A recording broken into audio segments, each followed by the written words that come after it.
Қуанды ана, жалғыз ұл алды келін. Қарау үшін көз керек, сәнді керім. 25 жыл күттірген арман осы, сол табардай жүректің барлық емін.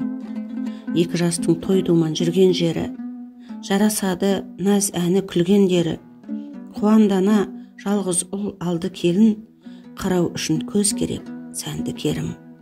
25 жыл күттірген арман осы, сол табардай жүректің барлық емін. Екі жастың той думан жүрген жері, жарасады нәз үні күлгендері. Бірақ ана ұлының үйленген соң, алыс тарта түсерін білген беді.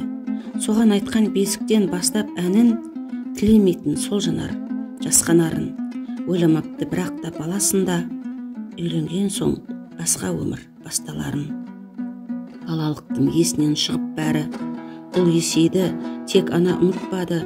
Елестейді көзіне тентегінің, оған қымбат бір тәтті қылықтары. Амал қанша көнденді, алшақтады, керек ұлдың үй болып жар сақтауы. Ана есінде ұлының еркелеп кеп, омырауын сипаған саусақтары.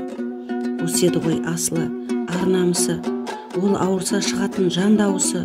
Осы еді ғой ауыр күн жесір мұңның, қуат берген тірегі алданышы. Осыны ойлап, салқындап күз қабағы, өз-өзінен себепсіз сызданады. Жек көрмейді-ау келінді, бірақ ана жалғыз ұлын еріксіз қызғанады. Жаутаңдайды жігітте елеңдейді, салқын тартты қабағы неден дейді. Ал келіннен сұраса оңашада, мені жақсы көрмейді енем дейді. Ана үнсіз, налыйды ұл, күйреп келін. О махаббат, сенде бір бейнет бедім.